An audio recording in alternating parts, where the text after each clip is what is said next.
Before I start this video, Alan Bellison, if you are watching, you won this little camera gimbal thing about 13 days ago. Still haven't heard from you, so I'm going to give you 3 more days. And if I don't hear from you to my email box, then I'll just give this to the first comment down in the comment section of this video. So a couple of years ago, if you were looking for an f0.95 manual focus lens, there were really 1 or 2 options, and they were very expensive.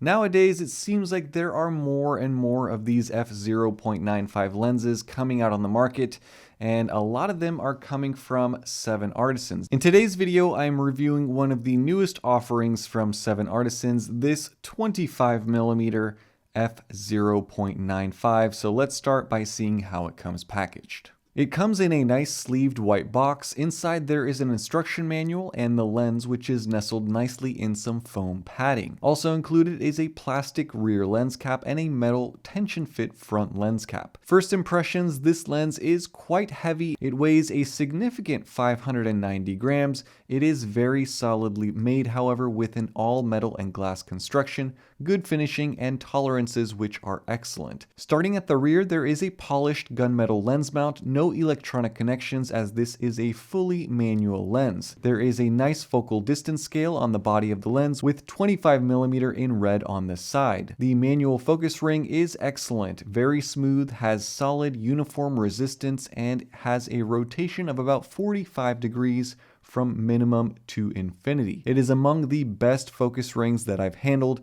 7artisans really does know how to make a good feeling manual lens. In front of that is a manual aperture ring that goes from f16 to f0.95. It is also smooth and well damped with no clicks. However, the rotation is even lighter than the focus ring, which is a bit odd. Around the front there is an almost flat but slightly concave front lens element with some lens specs. No DJ optical here, but a serial number and 52mm filter thread. Inside the lens has 11 elements in 9 groups and a 13-bladed diaphragm, which is pretty complex. Mounted on my a6100, it looks pretty good, but again, it makes for a very front-heavy setup that isn't ultra pocket-friendly. This lens weighs more than the camera body fully loaded with a battery. Alright, before I talk about this lens's performance, let's do a quick recap here. The first lens that I reviewed from 7artisans that was a f0.95 was the 35mm, which I thought was a remarkably good performer,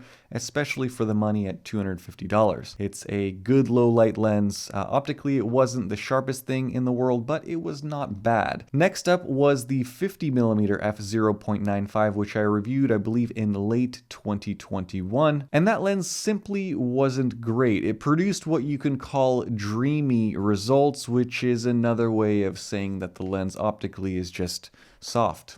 I mean, that's the honest way of putting it. So it's not a lens that I would have recommended necessarily unless you're looking for that look.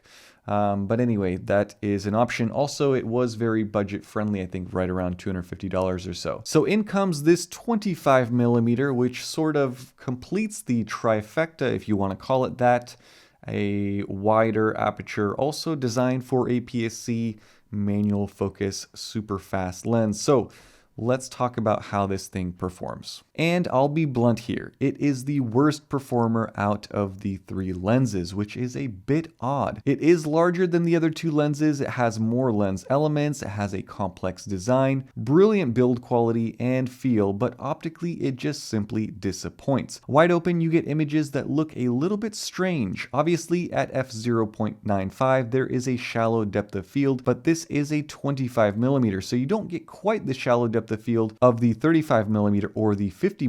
As a result, focusing this lens is easier than the others, but you couldn't tell from these samples. It looks like I'm a terrible manual photographer, but I assure you each one of these was focused to the best of my ability using the zoom in to focus feature on my a6100. Out of the 40 or so sample photos that I will show you in this video, I only like about 30% of them in terms of sharpness, which is not good. Even the shots I I would consider well focused aren't that sharp when you are zooming in to take a look at them. Then we have to discuss distortions because there are quite a few things. First, chromatic aberration is heavy and very apparent. The samples that I took here were on an overcast day, and even so you can see just how much fringing there is. It's purple, it's green, and it's certainly hard to correct in post. Vignetting is also nice and heavy wide open at f/0.95, as you would expect from a fast lens such as this one. Flaring is apparent and also not very well controlled, unfortunately,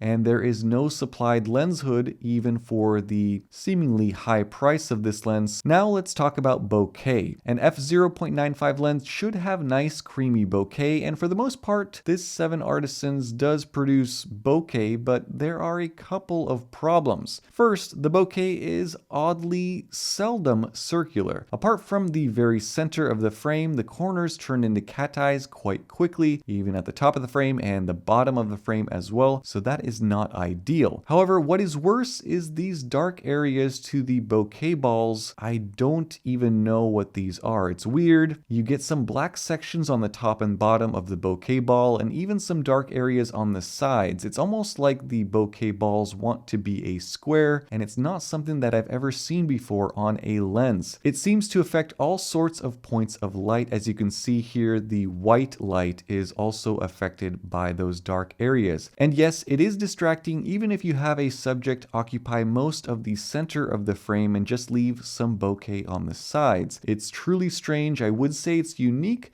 but I don't think that this lens was intentionally designed to produce bokeh this way. And that's why this review is going to be nice and short, because I think that 7artisans have produced a number of hits over the last couple of years in regards to cheap manual lenses. This just simply isn't what I would consider to be one of them, especially when you factor in the price, which is $369, which is about $120 more than the 35mm version that also reaches f/0.95. And I think that optically that lens is superior in every single way. And so I get it. This is a more complicated lens. It's harder to make a 25mm. And I have to say that the build quality is excellent. The way that it feels in the hand is great. It's nice and heavy. They haven't gone cheap with the materials. I think that it's just a problem of the optics not being refined to a level that I've come to expect even from a company such as 7artisans. And especially when you have other competitors out on the market. You have the 23mm f1.4 from TT Artisans.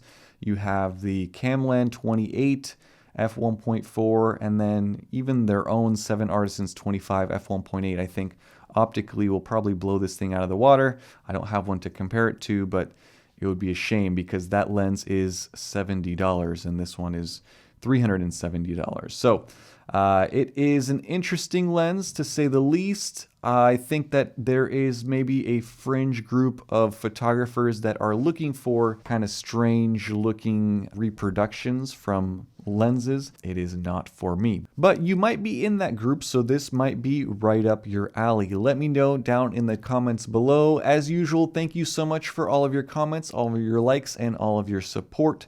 Stay tuned for more videos. I am back now from my long trip and excited to show you guys a couple of other lenses that I've been checking out recently. So stay tuned. Take care. Bye-bye.